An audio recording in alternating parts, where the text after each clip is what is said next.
দরখাস্ত দিয়েছিল যাতে ওনার যে সিআইবিটা আছে, ক্রেডিট ইনফরমেশন ব্যুরো বাংলাদেশ ব্যাংকের, যেখানে খেলাপিদের তালিকা থাকে, সেই তালিকায় যারা থাকেন আপনারা জানেন তারা নির্বাচন করতে পারেন না।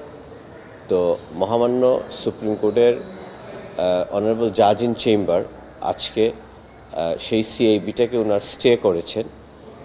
তার মাধ্যমে ওনার আপাতত এই সিআইবিটা স্টে হয়ে যাওয়ার কারণে নির্বাচনে কোনো বাধা থাকার কথা না।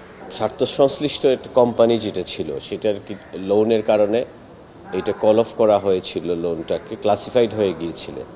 তো পরবর্তীতে এইটাকে পুনরায় তফসিল করা হয়েছে এবং পুনরায় এটা এখন এই মুহূর্তে এটা রেগুলারাইজড অবস্থা চলে আসছে ওনার আবেদনের প্রেক্ষিতে, যার ফলশ্রুতিতে এই মুহূর্তে ইসলামী ব্যাংকের সাথে ওনাকে আর খেলাপি ঋণগ্রহীতা হিসাবে আমরা ওনাকে নির্দিষ্ট করছি না। Amrapali fruit syrup, real magic in every drop.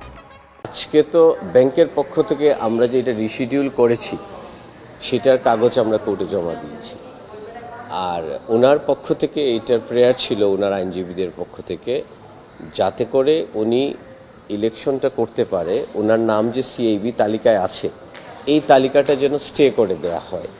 তো ওনার সেই আবেদনের ভিত্তিতে মহামান্য সুপ্রিম কোর্টের অনারেবল জাজ ইন চেম্বার আজকে সেটার উপর স্থগিতাদেশ দিয়েছে, ওনার সিআইবিটাকে স্টে করেছে। ওনার আমি মনে করি না, যদি উনি অন্য কোনো ব্যাংকের খেলাপি না থাকেন বা অন্য কোনো অযোগ্যতা না থাকে, তাহলে শুধুমাত্র ইসলামী ব্যাংকের সাথে ওনার স্বার্থ সংশ্লিষ্ট কোম্পানির লোন থাকার দরুন নির্বাচনে ওনার কোনো বাধা সৃষ্টি হবে না।